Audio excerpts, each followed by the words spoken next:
तो देखो बेटा, हमारे चैप्टर का नाम है सम एप्लीकेशंस ऑफ ट्रिग्नोमेट्री। तो जिस किसी के पास भी एनसीईआरटी का पुराना बुक होगा, तो आप जैसी बुक में ये चैप्टर निकालेंगे तो आप देखेंगे एक डायग्राम बना हुआ है। ठीक है, तो एक इंस्ट्रूमेंट होता है, उसको थियोडोलाइट बोलते हैं। ठीक है, वो डायग्राम जो है एक इंस्ट्रूमेंट का है जिसका नाम है theodolite. Theodolite,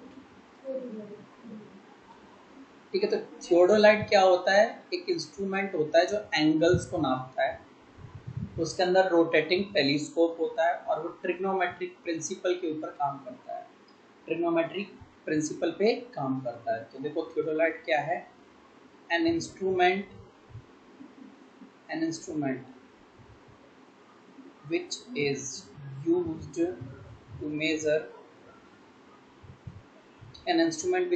to measure the angles and has a rotating telescope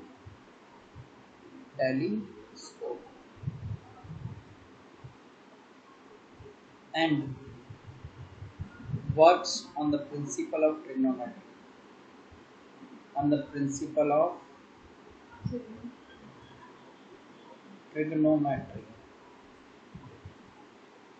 तो उस इंस्ट्रूमेंट को अपन थियोडोलाइट कहते हैं। तो देखो, एक ऐसा इंस्ट्रूमेंट जिससे एंगल नापे जाते हो, उसमें एक रोटेटिंग टेलीस्कोप लगा हो, मतलब दूर तक के एंगल नापे जा सकते हैं, और जो ट्रिग्नोमेट्रिक प्रिंसिपल्स के ऊपर काम करे, उसको अपन थियोडोलाइट बोलते हैं। क्या बोलते हैं? थियोडोलाइट। ठीक है, एक नंबर में आएगा, आपको पता है डेफिनेशन लिखने को आएगी नहीं। डेफिनेशन लिखी होगी, 4 ऑप्शन दे देगा, माइक्रोस्कोप, टेलीस्कोप है, उसके बाद और पेरिस्कोप, और चौथा थियोडोलाइट। तो आपको थियोडोलाइट पे टिक कर देना, क्योंकि ये डेफिनेशन तो भैया एंगल नापने के लिए, तो इसमें रोटेटिंग टेलीस्कोप लगा हो और प्रिंसिपल ऑफ ट्रिग्नोमेट्री पे काम करे तो थियोडोलाइट होता है। ये पुरानी बुक में डायग्राम बना हुआ है। ठीक है, अगर मुझे कहीं मिलेगा तो मैं शेयर कर दूंगा। तो देखो बेटा, ये है आपका थियोडोलाइट। ठीक है, आई होप सभी को क्लियर हो गया होगा। ठीक है, तो ये हमारा इंस्ट्रूमेंट है, इसको अपन क्या बोलते हैं? थियोडोलाइट बोलते हैं। ठीक है, दिस इज आवर थियोडोलाइट। तो इससे एंगल नापने का काम करते हैं। रोटेटिंग टेलीस्कोप लगा हुआ है। ठीक है, तो अब आपको इस चैप्टर में जो मेन बेसिक वाला पार्ट है वो ध्यान देना है कि ना, हमारे पास 2 टाइप के एंगल्स होंगे। एक तो होगा एंगल ऑफ एलिवेशन, या इसे एंगल ऑफ इंक्लिनेशन भी बोलते हैं,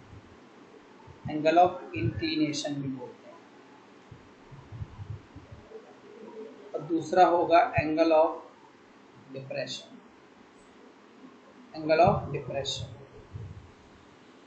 तो गौर से समझने की कोशिश करना कि बेटा ये क्या होते हैं आपके। ठीक है,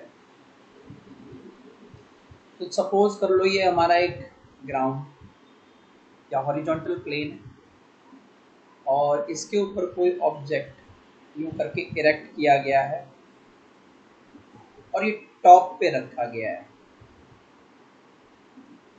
ठीक है, मान लो हमारा एक ऑब्जेक्ट है ए पे। ठीक है, हमारा ऑब्जेक्ट जो है वो कहाँ पे है? ए पे, और ग्राउंड पे एक पॉइंट हमने सी ले रखा है, और वहां से हमने देखना शुरू किया। तो जहां से आप देखना शुरू करते हैं, जैसे ना सी, मेरी आईज, ये देखो हमने आई बना रखी है, या ऑब्जर्विंग पॉइंट। तो ऑब्जर्विंग पॉइंट से बिल्कुल स्ट्रेट, सीधा हॉरिजॉन्टल लेवल पे, बिल्कुल स्ट्रेट हॉरिजॉन्टल लेवल पे जो लेवल बनती है उसे हॉरिजॉन्टल लेवल कहते हैं। मेरी आंखों से बिल्कुल स्ट्रेट, सीधा डिस्टेंस हॉरिजॉन्टल लेवल है। और ठीक है, मैं यहां से देख किसे रहा हूं? ए को। सी से मैं किसको देख रहा हूं? ए को। तो एक लाइन होगी, सी से ए को जोड़ती हुई एक लाइन होगी। उस लाइन को बोलते हैं line of site.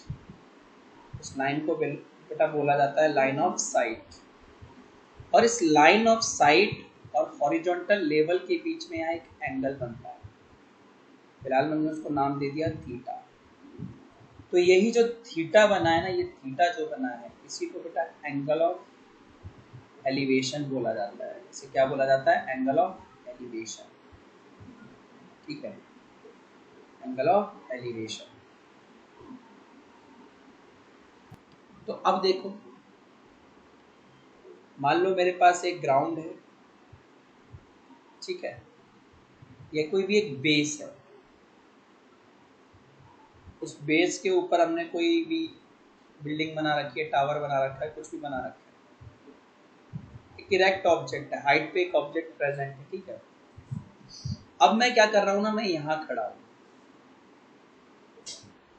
A B, और ये हमारे ग्राउंड के ऊपर एक पॉइंट सी है। इस बार हमारा ऑब्जेक्ट जो है ना, देखो पहले हमारा ऑब्जेक्ट ए पे था यहाँ पे, अब मैं खड़ा ए पे हूँ, ए से देख रहा हूँ, ठीक है, ए से ये मेरी आईज है, यहाँ पे ए पे मेरी आईज है ये, ठीक है, ये मेरी आईज है। तो मेरी आईज से जो बिल्कुल सीधा स्ट्रेट डिस्टेंस होगा ना, ये वाला, ये हॉरिजॉन्टल लेवल होगा। इस बार हॉरिजॉन्टल लेवल क्या होगा? ये। तो हॉरिजॉन्टल लेवल सिर्फ और सिर्फ आपकी आंखों से सीधी वाली डिस्टेंस को बोला जाता है हॉरिजॉन्टल लेवल। और मेरा ऑब्जेक्ट इस बार रखा है बेटा सी पे, ऑब्जेक्ट कहाँ रखा है? सी पे। तो मैं जब ए से, ठीक है, मैं ए से जब सी देखूंगा तो एक लाइन तैयार हो रही होगी, हमारी यहाँ पे एक लाइन तैयार हो रही होगी, ठीक है, और उसको अपन बोलेंगे लाइन ऑफ साइट, ठीक है, क्या बोलेंगे? Line of site. तो देखो बेटा, अब इस हॉरिजॉन्टल लेवल और इस लाइन ऑफ साइट के बीच में भी एक एंगल बना है, उसको मैंने फाई नाम दे दिया। क्या नाम दे दिया? फाई। ये जो हमारा फाई बना है उसको अपन बोलेंगे angle of depression, angle of depression. तो जब आप किसी ऑब्जेक्ट को नीचे से ऊपर की तरफ देखते हो तो आपकी आईज वाला जो लेवल है हॉरिजॉन्टल लेवल और जो लाइन ऑफ साइट है उसके बीच में जो एंगल बनता है उसको अपन एंगल ऑफ एलिवेशन कहते हैं। और जब आप किसी ऑब्जेक्ट को ऊपर से नीचे देखते हो तो आपकी आईज के बिल्कुल स्ट्रेट जो होता है वो हॉरिजॉन्टल लेवल है, और जिस लाइन आपके आईज और ऑब्जेक्ट के बीच जो लाइन बन रही है लाइन ऑफ साइट, उसके बीच में जो इस बार नीचे की तरफ देखने पे जो एंगल बनता है उसको एंगल ऑफ डिप्रेशन बोला जाता है, एंगल ऑफ डिप्रेशन, ठीक है। तो यहाँ पे हमारी डायग्राम नंबर 2 में एंगल ऑफ डिप्रेशन जो है बेटा फाई से डिनोट किया है। फिर अब जब तुम देखोगे ना, मान लो मैंने ये डेल्टा मार्क किया हुआ है, बीटा मान लो, ये वाला एंगल जो है मेरा बीटा मार्क किया, तो मैं ये कह सकता हूँ फाई जो है ना वो बीटा के बराबर है। जितना मेरा एंगल फाई होगा उतना ही मेरा एंगल बीटा होगा। अगर आप गौर से देखो तो जेड बन रहा है, अल्टरनेट इंटीरियर है, लाइंस पैरेलल ही हैं तो alternate interior, angles are equal, ठीक है। तो आपको फाई के हिसाब से काम नहीं करना, भी बीटा के हिसाब से काम करना है, क्योंकि ट्राइंगल के अंदर ये हमें सब चीज़ें करनी है ना, सारी चीज़ें एंगल ऑफ डिप्रेशन और एंगल ऑफ एलिवेशन के क्वेश्चन जो है ना ट्राइंगल के अंदर करने हैं। फाई ट्राइंगल के बाहर आ रहा था, ठीक है। तो इस तरीके से हमने क्या किया, बीटा लेकर उसको अंदर कर दिया। एग्जाम्पल 1 देखते हैं। तो एग्जाम्पल 1 में क्या बोला है? अ tower stands vertically on the ground, मतलब एक ग्राउंड और ग्राउंड के ऊपर टावर बना है। देखो नॉर्मल डायग्राम जरूर बनाना। ये हमारा ग्राउंड है, तो ग्राउंड के ऊपर बेटा ये टावर बना हुआ है, स्ट्रेट होता है 90 डिग्री को बनाते हैं। लीनिंग टावर ऑफ पीसा नहीं बनाएंगे, पीसा गिर जाएगा फिर, ठीक है। तो स्ट्रेट 90 डिग्री को बनाना। अब from a point on the ground, ground के ऊपर एक पॉइंट है, मान लो टावर की हाइट को ए बी मान लेते हैं, टॉप पॉइंट ए है और इसका जो फूट है वो बी पे है। क्या आप ग्राउंड के ऊपर एक पॉइंट है, मान लो ये वाला पॉइंट सी, तो ग्राउंड के ऊपर एक पॉइंट है सी, ठीक है। कह रहा C which is 15 meter away from the foot of the tower, foot of the tower यानी बी से सी 15 मीटर दूर है। जो डिस्टेंस BC है वो बेटा 15 मीटर बोला गया है। अब कहता है सी से जब हम टॉप ऑफ द टावर को देखेंगे ना, टावर के टॉप को देखेंगे, ठीक है, तो जो एंगल ऑफ एलिवेशन होगा वो 60 डिग्री होगा। एंगल ऑफ एलिवेशन कितना होगा बच्चों? 60 डिग्री होगा, ठीक है। तो अब आपको हाइट ऑफ द टावर निकालना है। तो देखो हम डायग्राम में कुछ चीज़ें थोड़ा लेबल करेंगे कि हाइट ऑफ टावर ये हमारा ए बी से डिनोट हो रहा है। Distance between foot of tower two point on ground ये है बेटा बी सी, और बी सी ऑलरेडी 15 मीटर आपको दिया गया है। बी सी जो है बच्चों पहले से ही आपको 15 मीटर दे रखा है। B C is already given और इसकी वैल्यू 15 मीटर है। ठीक है, कितनी वैल्यू है तो 15 मीटर। ठीक है, अब देखो बच्चों B C is equal to 15 metre. ठीक, चलो देखो तो अब वही तरीका ट्रिग्नोमेट्री, इन क्वेश्चंस को ना सॉल्व करते टाइम ट्रिग्नोमेट्री का सबसे बेसिक प्रिंसिपल लगाते हैं। तो बेसिक प्रिंसिपल क्या है कि जो गिवन एंगल है 60 डिग्री उसके अपोजिट वाली साइड को हम परपेंडिकुलर कंसीडर करेंगे। ये हाइपोटेनियस हो जाएगी और ये हो जाएगी बेस। ठीक है, ये हमारी हो जाएगी बेस। तो देखो और ये ट्राइंगल है राइट ट्राइंगल, तो in right triangle A B C लिख के आना है। Right triangle A B C, निकालना क्या है ए बी, दिया क्या है बी सी, तो दोनों का रेशियो ले लिया हमने A B by B C. A C आपका परपेंडिकुलर और बेटा बी सी जो है बेस, तो पी बाई बी होता है 10। परपेंडिकुलर बाई बेस का रेशियो क्या होता है 10, और 10 कितना, तो एंगल कितना दिया है 60, तो ये 60 के अपोजिट ए बी परपेंडिकुलर था ना, तो 10 60। अब ए बी की वैल्यू तो पता नहीं है, छोड़ दो, बी सी की वैल्यू 15 दी है और 10 60 की वैल्यू आपको याद कराई गई थी नीचे, तो A B is equal to आ जाएगा बेटा 15√3 मीटर हाइट ऑफ टावर। अब ये √3 की वैल्यू आपको जब तक रखने को ना बोले तब तक रखना नहीं। ठीक है, √3 की वैल्यू जब तक आपको रखने को ना बोले तब तक रखना नहीं। ठीक है, नहीं तो फालतू में फंसा जाओगे, टीचर नंबर काट देगा आपका। सर हमारे एग्जाम में तो कह रहा है एग्जाम्पल 2 में an electrician has to repair an electric fault on a pole of height 5 metre. इस लाइन का ये मतलब है कि ग्राउंड था, ग्राउंड के ऊपर एक पोल था। अब आप लोग कहोगे सर ग्राउंड तो बोला ही नहीं है, तो आप ग्राउंड कहाँ से ले रहे हो? सिंपल सा लॉजिक है बच्चों, बिना ग्राउंड के पोल कहाँ से आएगा? ग्राउंड पे ही तो गाड़ेंगे पोल को। पोल हमारा ए बी और ये पूरा 5 मीटर का है, पोल 5 मीटर का है। ठीक है, she needs to reach a point 1.3 meter below the top of the pole to undertake the repair work। ये ना इस टॉप ए से 1.3 मीटर नीचे, ठीक है 1.3 मीटर नीचे, इसको हम सी ले लेते हैं। पॉइंट डी पे एक फॉल्ट आ गया है, पॉइंट डी पे एक फॉल्ट आ गया, 1.3 मीटर है ए से। तो देखो हाइट, अच्छा ठीक, कोई दिक्कत नहीं, आगे पढ़ लेते हैं क्वेश्चन पे हम। What should be the length of the ladder that she should use? कह रहा अब ना वो लड़की जो एक लैडर लगाएगी इस पॉइंट तक पहुंचने के लिए, सीढ़ी लगाएगी, तो सीढ़ी सीधी तो लगाएगी नहीं, 90 डिग्री पे तो लगाएगी नहीं, टेढ़ी करके लगाएगी। तो उसने मान लेते हैं सीढ़ी का पैर सी पे रखा और सीढ़ी का टॉप जहाँ पे रिपेयर कर रही है वहीं पे लगाएगी डी पे। ठीक है, कहाँ पे लगाएगी डी पे। तो कह रहा है सीढ़ी जो है सीढ़ी से 60 degree incline, angle of elevation 60 degree का है। ठीक है, तो अब ये आपसे कह रहा है कि ये सीढ़ी कितनी बड़ी होगी और बाकी फुट ऑफ द लैडर यानी सी से फुट ऑफ द पोल यानी बी कितना दूर होगा। तो आपको एक तो निकालना है सीडी की वैल्यू और एक निकालनी है बीसी की वैल्यू। तो देखो बेटा यहाँ पे हाइट ऑफ पोल ये हमारा ए बी था 5 मीटर। ठीक है, एडी कितना था हमारा 1.3 मीटर, और अब हमें चाहिए अगर बीडी, तो बी डी क्या आ जाएगा बेटा, कंप्लीट ए बी में से, पूरे ए बी में से जब मैं ए डी निकाल दूंगा, यानी 5 में से मैं 1.3 निकाल दूंगा, तो मेरा बी डी आ जाएगा बेटा 3.7 मीटर। तो जमीन से जो रिपेयरिंग का काम चल रहा है वो जमीन से 3.7 मीटर बीडी की वैल्यू यहाँ पे चल रहा है 3.7 मीटर। अब देखो,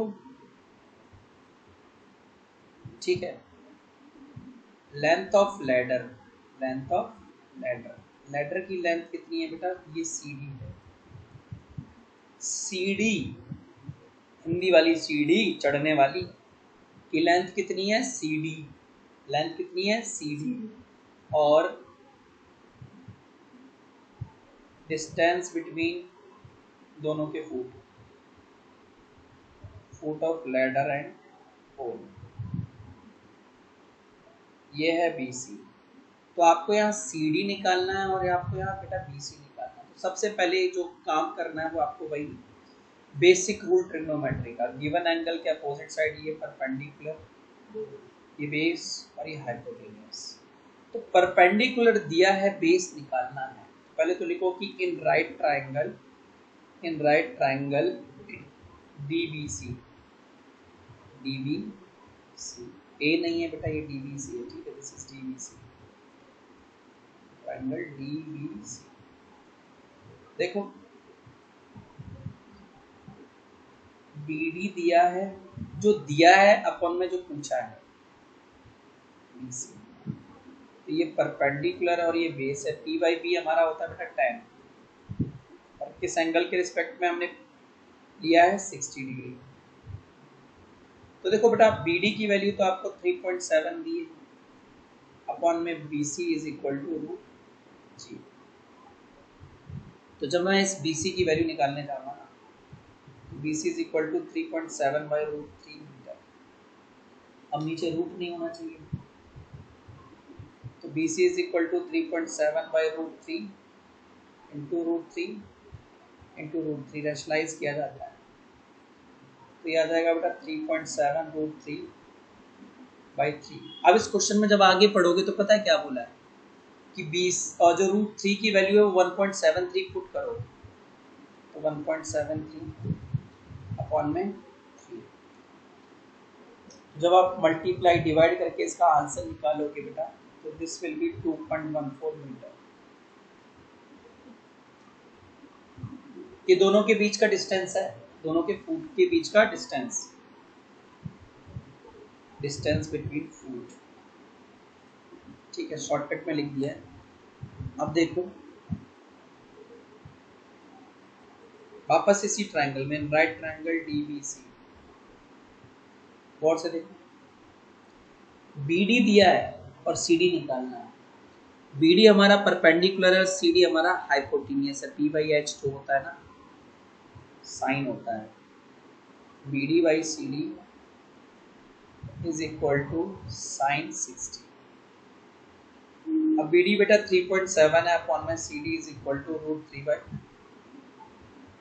ठीक, CD उधर चला जाएगा, देखो क्रॉस मल्टीप्लाई वगैरह करोगे 3.7 into 2 by √3 is equal to CD।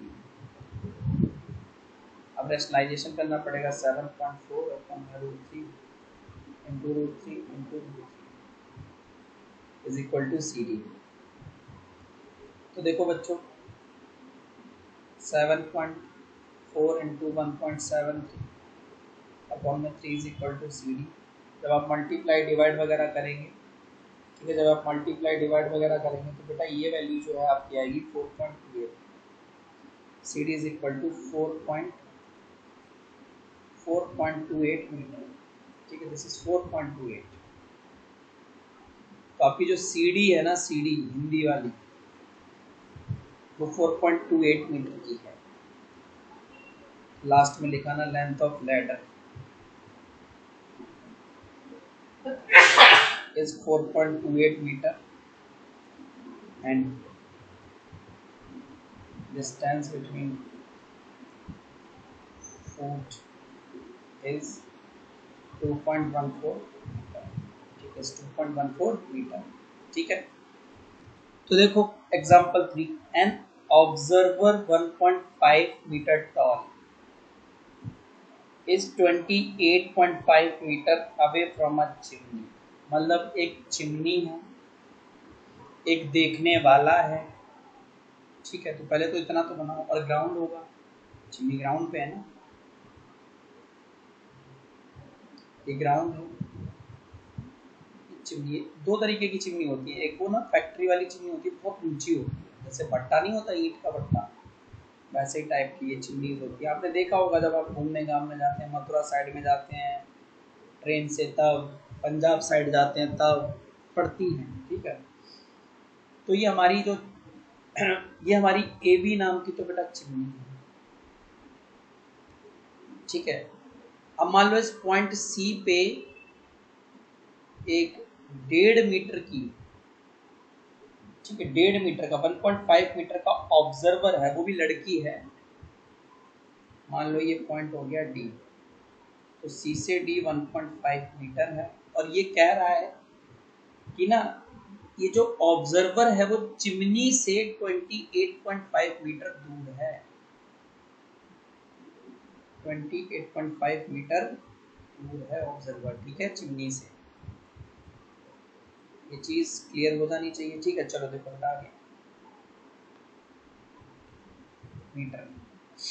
अब the angle of elevation of the top of the chimney from her eyes is 45।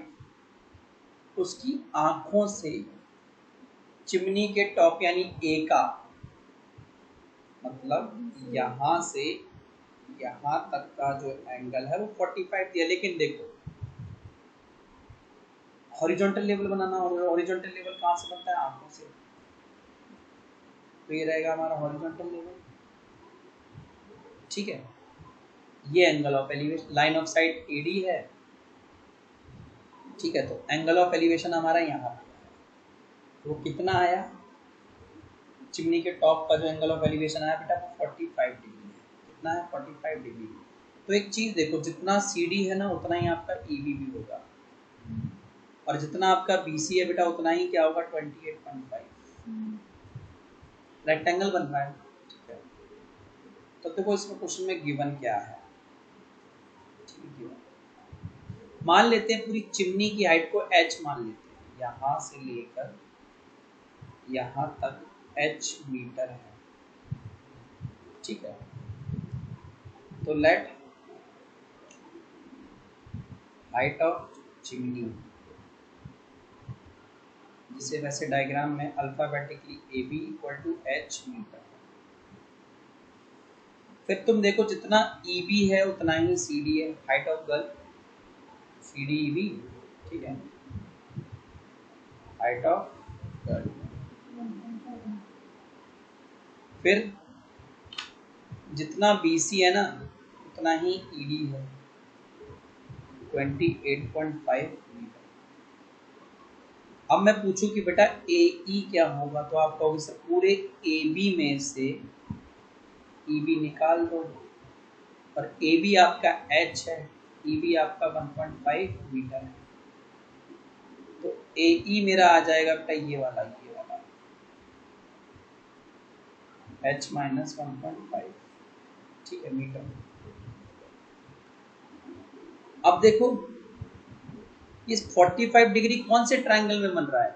AB तो कोई ट्रायंगल ही नहीं है, ABC तो ट्रायंगल बन ही नहीं रहा है, तो ट्रायंगल एक ही बन रहा है AED। तो in right triangle AED, right triangle AED में देखो मुझे AE पूछा है जो कि 45 गिवन एंगल के अपोजिट है, परपेंडिकुलर, ठीक है, मेरा परपेंडिकुलर। और मुझसे ED पूछा है जो कि मेरा बेस है, ठीक है, ये 45 के हिसाब से बेस है। तो P/B इज 10 और एंगल 45 है। तो अब देखते जाओ, AE मेरा H माइनस 15 था, ED बेटा मेरा 28.5 था, और 28.5 था, ED जो है वो मेरा, ठीक है, ED 28.5 है, और ये 1045 मेरा 1 है, ठीक है, और ये 15 नहीं है, सॉरी 1.5 है। तो देखो अब ये वाला यहाँ चला जाएगा, तो h minus 1.5 is equal to 28.5, ये माइनस का बेटा यहाँ चला जाएगा, तो h की वैल्यू आ जाएगी 28.5 प्लस 1.5। मैं जब ये क्वेश्चन करा रहा होता हूँ ना क्लास में, तो बच्चे पता है क्या बोलते हैं, सर 29 29 29, बार बार 29 बोलते हैं, ऐड करना ही नहीं आ रहा भाई, 28 में 1 प्लस करोगे 29, आधा आधा और है यार, 30 मीटर 30 मीटर। तो हाइट ऑफ चिमनी जो है, height of chimney is 30 metre. तो देखो बेटा example 4, from a point P on the ground, एक ग्राउंड है, इस ग्राउंड पे एक पॉइंट है P, the angle of elevation of the top of a 10 metre tall building, 10 metre की बिल्डिंग है, ठीक है, QR 10 मीटर की बिल्डिंग है, और P से R को देखने पे जो एंगल बन रहा है वो बन रहा है बेटा, दिस इज 30 डिग्री, 30 डिग्री। अब इस R के ऊपर a flag is hosted at the top of the building, building के ऊपर ना एक झंडा फहर रहा है, बिल्डिंग के ऊपर जो है बेटा हमारा एक झंडा फहर रहा है, and the angle of elevation of the top of the flag staff from P is 45, ठीक है। अब देखो इसके ऊपर, बिल्डिंग के ऊपर एक डंडे से, ठीक है, डंडे से क्या किया गया, एक झंडा लगाया गया, डंडे से हमारा ना झंडा बनाया गया, ठीक है। तो इस डंडे से क्या किया गया है, एक झंडा लगा दिया है, और ये देखो R और ये हमारा S, तो R से S जो है ना, ये जो डंडा लगाया है जिसपे ये जो RS नाम का डंडा है ना, इसको फ्लैग स्टाफ बोलते हैं, झंडे का डंडा फ्लैग स्टाफ। तो कह रहा है इस P से, इसी P से, ठीक है, जब हमने इसके टॉप को, झंडे के डंडे के टॉप को देखा, S को देखा, S, तो हमारा एंगल ऑफ एलिवेशन आया बेटा 45 डिग्री। ये 45 डिग्री ना बड़े वाले ट्राइंगल में आ रहा है, SQP में, ठीक है। तो find the length of the flag staff, आपको ये RS निकालना है कितना लंबा है, और and the distance of the building, ये बिल्डिंग, ठीक है, यानी बिल्डिंग इस पॉइंट से P से कितना दूर है, PQ निकालना, ठीक है। तो गिवन क्या है, लिखेंगे height of building, height of building बताइए, ये देखो गिवन क्या है हमें, हाइट ऑफ बिल्डिंग, और ये हमारी QR है जो कि 10 मीटर है, QR हमारी 10 मीटर है। अब डिस्टेंस बिटवीन, ठीक है, डिस्टेंस बिटवीन P2Q बोल दो, या फिर क्या बोलते हैं आप, P2, ठीक है, P2 building, foot of building लिख देना, P2 foot of building, building के पैर तक, P2 foot of building, building का फुट Q पे है, यानी PQ। Length of flag staff, length of flag staff, बेटा जब तुम ये सब लिख के आओगे तभी टीचर पूरे नंबर देगी, फिर तुम ऐसा मत कहना कि सर हमारे मैम नंबर काट लेती है, सर नंबर काट लेते हैं, जबकि मैंने क्वेश्चन पूरा सही किया, मेरा आंसर भी ठीक है, क्योंकि आपने ये सब नहीं लिखा है। तो कुछ टीचर करते हैं चेक, तो आप थोड़ा ध्यान रखना इस चीज़ का, ठीक है बच्चों। अब गौर से समझो, इस क्वेश्चन को थोड़ा गौर से समझो। अब ना एक काम करते हैं, PQ को हम एक चीज़ और मान लेते हैं X मीटर, पी क्यू को अपन एक्स मीटर मान लेते हैं, तो उससे थोड़ा हमारा ना काम आसान हो जाएगा। ठीक है, एक्स मीटर। चलो आगे देखो। तो मेरे पास दो राइट ट्रायंगल हैं बच्चों, इस बात गौर से देखना। एक तो राइट ट्रायंगल है पी क्यू आर, और एक राइट ट्रायंगल है बेटा पी क्यू एस। कौन सा है? P Q S. P S R नहीं लेना, राइट ट्रायंगल लेना। कौन कौन से ट्रायंगल लेना? राइट ट्रायंगल जिसमें 30 डिग्री भी आता हो, 40 डिग्री भी आता हो, हाँ, अलग अलग करके। तो अब सुनो मेरे प्यारे बच्चों, अगर हम तो साइड में छोटा सा ना बना लो आप, ताकि आप कंफ्यूज ना हो। ठीक है, आप कंफ्यूज ना हो, साइड में छोटा सा बना लो ऐसे, तो फालतू में फंस जाओगे। तो पी क्यू आर, ये मेरा 10 है और ये मेरा 30। तो ये मेरा परपेंडिकुलर, ये मेरा बेस और ये मेरा हाइपोटेन्यूज। ठीक है, तो देखो मेरे को पी क्यू चाहिए और मेरे को क्यू आर दिया है। क्यू आर मेरे गिवन एंगल के अपोजिट है। देखो क्यू आर अपॉन में P Q, which is Q R हमारा परपेंडिकुलर का काम कर रहा है, ये मेरे बेस का काम कर रहा है। ये मेरे बेस का काम कर रहा है। तो पी बाई पी बेटा 10 और एंगल कितना है? 30 डिग्री। 10 30। तो क्यू आर बेटा आपका 10 है और पी क्यू मुझे पता नहीं है, और 10 30 1/3। तो पी क्यू आ जाएगा 10√3 मीटर। पी क्यू जो है वो 10√3 मीटर आ गया, जो मुझे निकालना था। ठीक है, पी क्यू जो है मेरा 10√3 मीटर आ गया। आगे इसने ये बोला है कि इसको ना 1.732 भी लेना √3 को। ठीक है, तो पी क्यू को मैं इधर ले लेता हूँ। P Q is equal to बेटा 10 इंटू 1.73, तो 17.32 मीटर ये डिस्टेंस है बिल्डिंग और पॉइंट ऑफ ऑब्जर्वेशन के बीच। ठीक है, अब अगला देख, एक ट्रायंगल और लिया हमने पी क्यू एस। कौन सा लिया बच्चों? P Q S. तो बना लो उसको साइड में। ये एस है, ठीक है, ये मेरा एस है, ये मेरा क्यू है, ये मेरा क्यू है, और बेटा ये मेरा पी, ठीक है, ये मेरा पी है। और यहाँ तक ना, यहाँ देखो, यहाँ तक आर तक ये 10 मीटर था।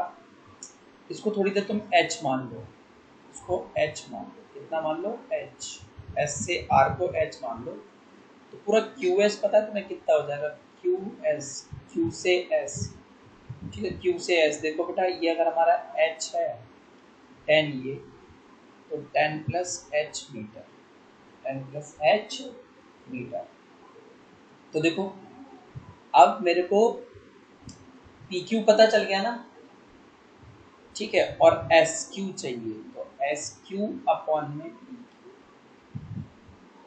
एस क्यू हमारा इस केस में ना, इसके हिसाब से 45 डिग्री है, इसके हिसाब से ये परपेंडिकुलर, ये बेस और ये हाइपोटेन्यूज। तो पी बाई बी ई आ रहा है, और ये 1045 है, 1045 है। तो एस क्यू की वैल्यू आप देख के रख लो, 10 प्लस एच अपॉन में पी क्यू जो है अभी अभी आपने निकाला था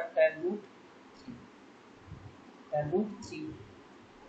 ठीक है, या 17.32 भी लिख सकते हैं, बाद में 17.32 लिख सकते हैं अपन। ठीक है,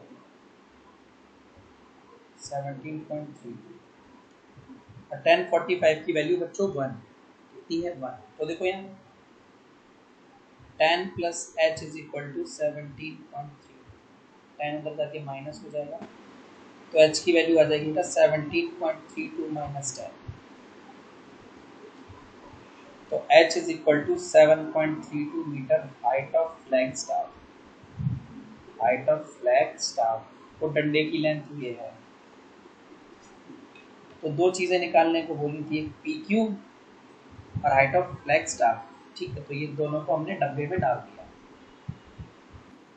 the shadow of a tower standing on a level ground is found to be 40 metre longer when the sun's altitude is 30 degree then when it is 60 degree. Find the height of the tower. Find the height of the tower. अब यहाँ एक चीज समझो, कह रहा ना कि भैया ग्राउंड है, ग्राउंड के ऊपर एक टावर है, ठीक है, ग्राउंड के ऊपर टावर है, तो हमने क्या किया भैया, ये टावर को ए बी मान लिया। तो कह रहा जब सन का एंगल 30 डिग्री था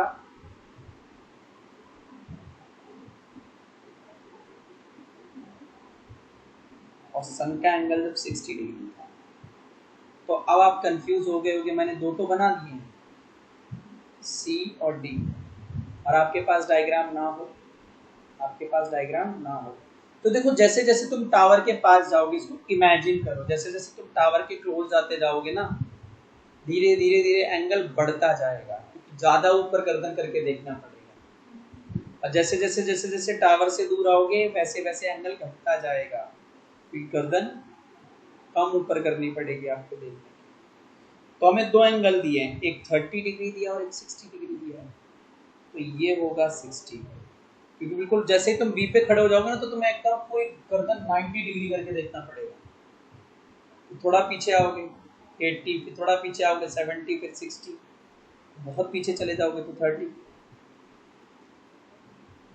ठीक है, ये चीजें थी। अब क्या बोल रहा है क्वेश्चन में कि ना, जब जब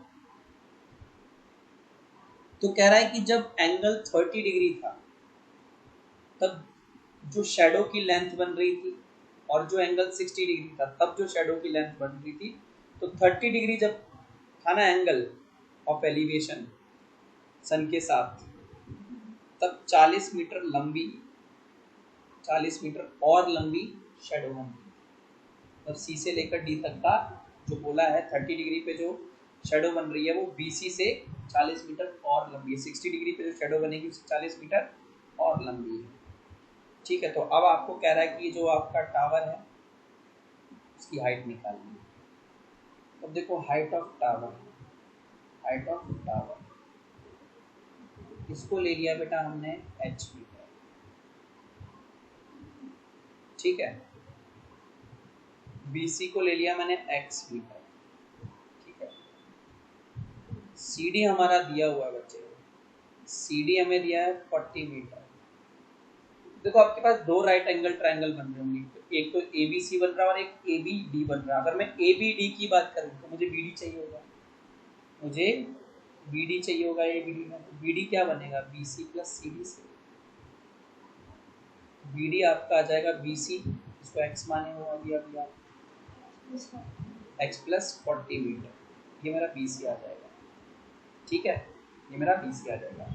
तो मुझे कुल मिलाकर ये निकालना है, ये A B height of tower निकालना एच। तो देखो यहाँ दो राइट एंगल ट्रायंगल बन गए, दोनों के नाम लिख लेंगे कि in right triangle A B C, in right triangle A B D, ठीक है। एक बार जब ए बी सी की बात करते हैं, ए बी सी की, तो मुझे ए बी निकालना है, और निकालना तो बी सी भी है। ए बी 60 के अपोजिट है, परपेंडिकुलर, बी सी बेस है, तो P बाई बी 10 और कितना 60 डिग्री। ए बी को H माने और उसको X माने, और ये रूट X उधर चला जाएगा, तो H की वैल्यू आ जाएगी √3 टाइम्स ऑफ X। H हमारा जो है बेटा √3 टाइम्स ऑफ X, इक्वेशन 1। देखते जाओ बस, देखते जाओ। ऐसे ही अब हमारा ट्रायंगल जब हम ए बी डी ले रहे हैं,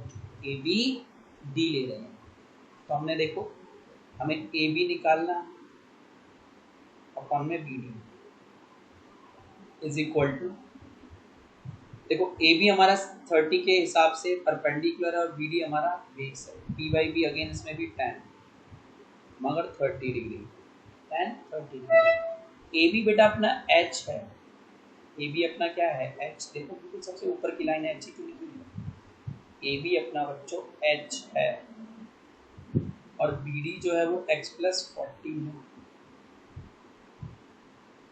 और 10 30 1/√3 होता है।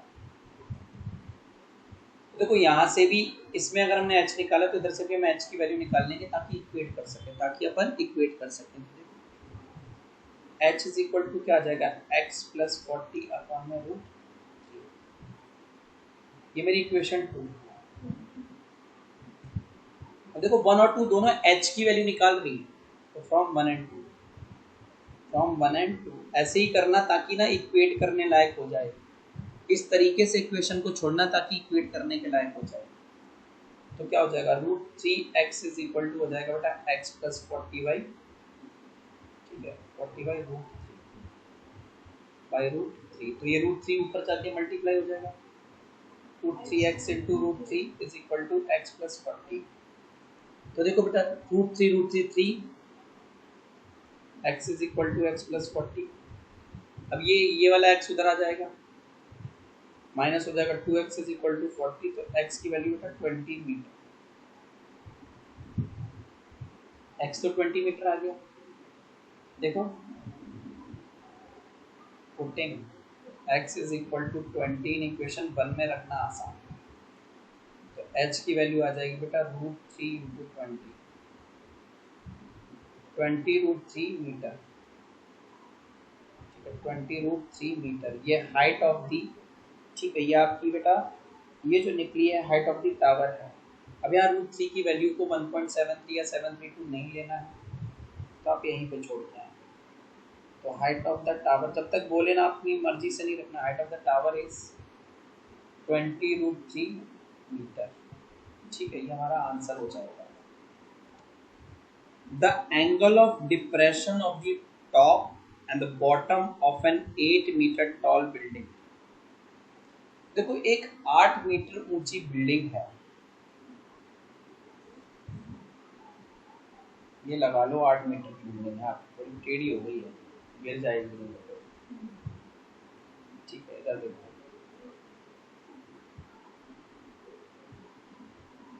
है तो ये भी टेढ़ी, क्या करें आप, सीधी नहीं हो सकती। तो देखो कि बिल्डिंग है आपकी, छोटी कर देते हैं, 8 मीटर ऊंची बिल्डिंग है, ए बी मान लेते हैं, ठीक है, 8 मीटर की, किस तरह समझ में आया, ग्राउंड पे है, ये भी दिख रहा है। From the top of a multi storeyed building, अच्छा इस ए बी को एक दूसरी बिल्डिंग से देख रहे हैं जो मल्टी स्टोरी है, इससे भी ऊंची, चिपकी तो होंगी नहीं, थोड़ी दूर होंगी, ये रही मल्टी स्टोरी बिल्डिंग, ये रही आपकी मल्टी स्टोरी बिल्डिंग, यहाँ से देख रहे हैं, तो ये मान लो सी और डी, इस मल्टी स्टोरी बिल्डिंग का टॉप जो है डी, तो टॉप पे खड़े हुए अपन डी पे, कहाँ से, from the top of a multi storey building, D से हमने क्या देखा, इसके टॉप को, पहले तो डी से देख रहे हैं तो एक हॉरिजॉन्टल लेवल बनाना पड़ेगा, एक बार डी से हमने अपनी 8 मीटर छोटी सी बिल्डिंग को, उसके टॉप को देखा, तो जो एंगल ऑफ डिप्रेशन बनाना मेरे बच्चों, वो बोला 30 डिग्री का था। फिर इसी डी से जब हमने इसी 8 मीटर ऊंची बिल्डिंग के बॉटम को देखा, यानी बी को, तो ये जो एंगल बना वो 45 बना, ठीक है, तो 45 डिग्री एंगल बना। अब देखो बेटा जब हम ए को देख रहे हैं तो हवा में तो होगा नहीं, इसके लिए ये भी कहीं ना कहीं तो हॉरिजॉन्टल प्लेन बनाना पड़ेगा, इसको ले लिया ई, तो देखो जब तुम ना अल्टरनेट वाला कॉन्सेप्ट लगाओगे तो ये एंगल तो तुम्हारा 30 डिग्री आ जाएगा और ये आ जाएगा 45, ठीक है, ऐसे करके आओगे ना, ये 45 और 30। तो हमारे पास कहने को ना 2 राइट एंगल ट्रायंगल है, तो उससे पहले हम चीज़ें थोड़ी सी डिफाइन करने की कोशिश करेंगे। देखो ये भी हमारा चुपचाप 8 मीटर हो जाएगा, ठीक है, तो हाइट ऑफ बिल्डिंग छोटी वाली, ये हमारा ए बी था जो कि इक्वल था ईसी के, और वो हमारा था 8 मीटर। अभी height of multi storeyed building,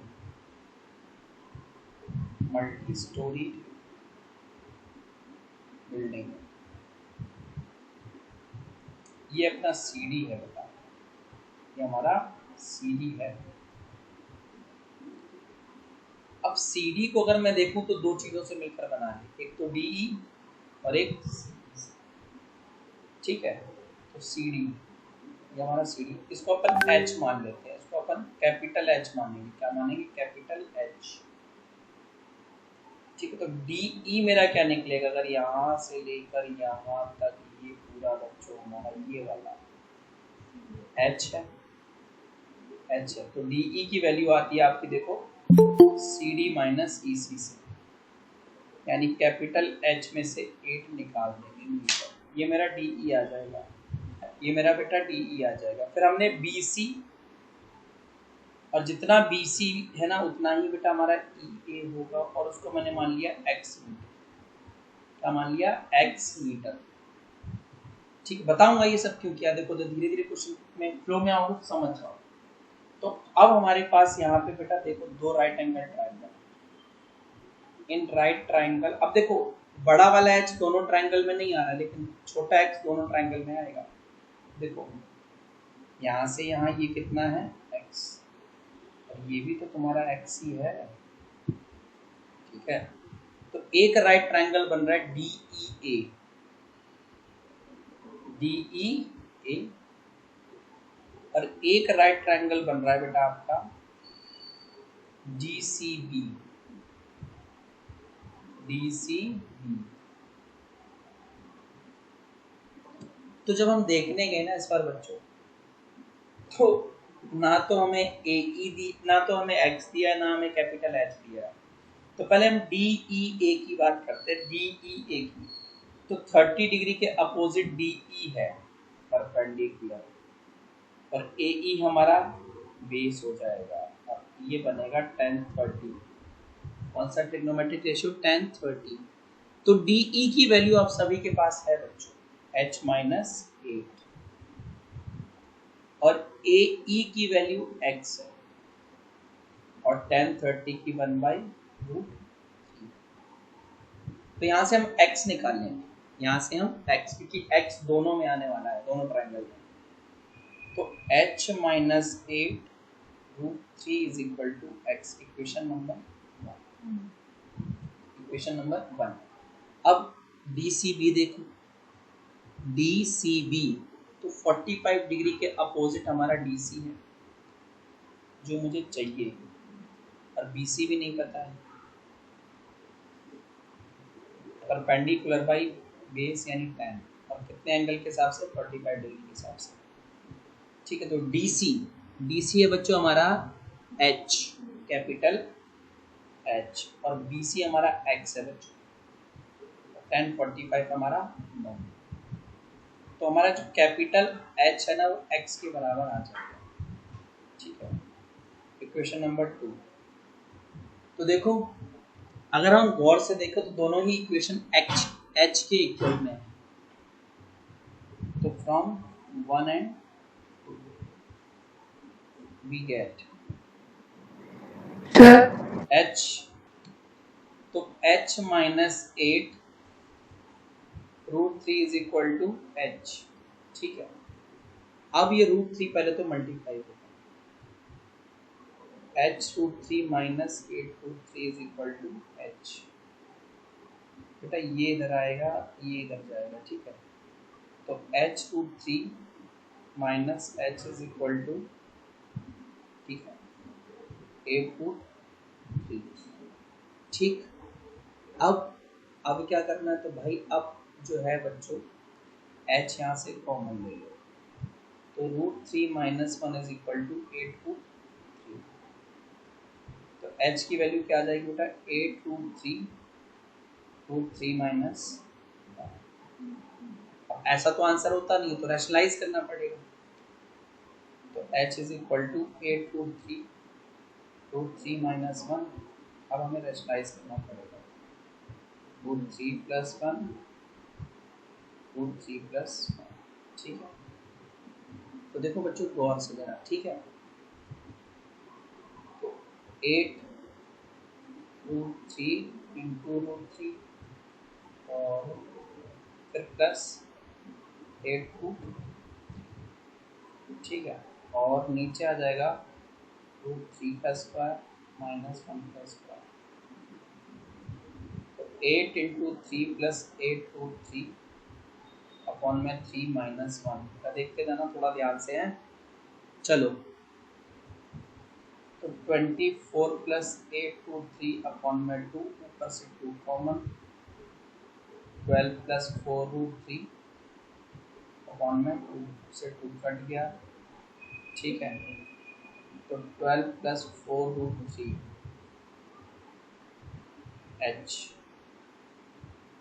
h की वैल्यू ये आएगी 12 प्लस 4 रूट 3 मीटर, ठीक है ये।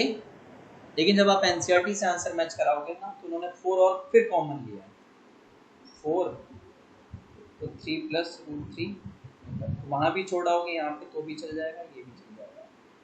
ये आपकी हाइट ऑफ टावर है, ये height of multi storey building, multi storeyed building. ऐसा बनेगा नहीं,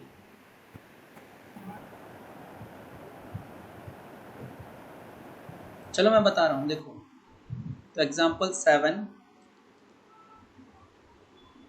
from a point on a bridge across a river, कह रहा है ना एक रिवर के ऊपर एक ब्रिज है, ब्रिज के ऊपर किसी एक पॉइंट से हमने जब नदी के दो किनारों को देखा, हमने जब नदी के दो किनारों को देखा तो एक किनारा जो है एंगल ऑफ डिप्रेशन बना रहा था 30 डिग्री का, एक बना रहा था एंगल ऑफ डिप्रेशन 45 डिग्री का, ठीक है। तो देखो बेटा सुनो, यहाँ पे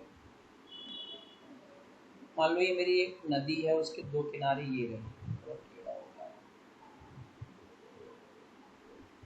ये रहे, ठीक है। एक किनारा मेरा ए पे और एक किनारा मेरा बी पे है, और यहाँ पे कहीं पे एग्जैक्ट बीच में नहीं, कहीं बीच में, एग्जैक्ट बीच में नहीं, कहीं बीच में एक पॉइंट, एक हमारा ये इसके पूरे तरफ ना ब्रिज जा रहा था, तो मैं इसके ऊपर, इस ए बी के ऊपर ना, नदी है ए बी के ऊपर ब्रिज जा रहा था, इस ब्रिज के ऊपर कोई एक पॉइंट है, मान लो यहाँ बना लिया पी, ठीक है। इस पी से हमने जब एक बार ए को देखा और एक बार बी को देखा, तो देखो जब पी से देखोगे तो ये हॉरिजॉन्टल लेवल क्लियर होगा आपका।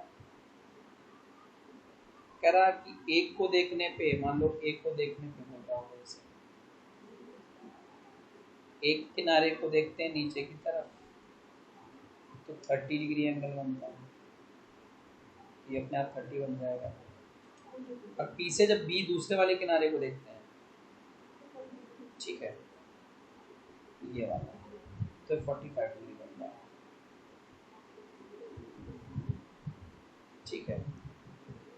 इसके नीचे पॉइंट डी ले लेंगे, और क्या बोला है, if the bridge is at a height of 3 metre from the bank, bridge की हाइट 3 मीटर है ये, तो यहाँ गिवन क्या है, height of bridge PD is equal to 3 metre, ठीक है। अब आपको क्या निकालना, find the width of the river, to find, ठीक है, विड्थ ऑफ रिवर यानी AB, यानी कि AB चौड़ाई है ना। तो देखो बच्चों यहाँ पे ना अब आपको दो राइट एंगल ट्रायंगल बन रहे, बहुत प्यारा क्वेश्चन। तो इन राइट ट्रायंगल एक तो बन रहा है PDA और एक राइट ट्रायंगल बन रहा है बेटा PDB, ठीक है। तो एक बार लगा देना tan 30 के अपोजिट PD अपॉन में AD, 1/√3, PD 3 है अपॉन में AD इधर ये इधर, तो AD is equal to 3√3 metre, AD आ गया, ठीक है। इसको बॉक्स में ना रखो तो ज़्यादा अच्छा है, क्योंकि ये हमारे आंसर नहीं है ना, इससे आंसर निकल आएगा बेशक, ठीक है। चलो आगे ऐसे एक बार tan 45 लगा है, tan 45 डिग्री, क्योंकि देखो PD दिया है, PD निकालना है ना, तो गिवन बाई आस्क, तो भैया PD अपॉन में PD, ये 1 है, ये 3 है, ये BD इज इक्वल टू आ जाएगा 3 मीटर, ठीक है। अब जब AD और BD को जोड़ोगे तो ये भी आ जाएगा, तो A B is equal to आ जाएगा बेटा A D plus B D, 3√3 plus 3, 3 common लेकर √3 प्लस 1, ऐसे ही छोड़ना है, कॉमन ले लिया करना, नहीं तो गड़बड़ हो जाएगा। तो ये width of ribbon, width of, ठीक है। इसी के साथ आपका जो एग्जाम्पल वाला पार्ट है वो बेटा क्लियर हो गया। अब हम नेक्स्ट क्लास में एक्सरसाइज 9.1 करेंगे।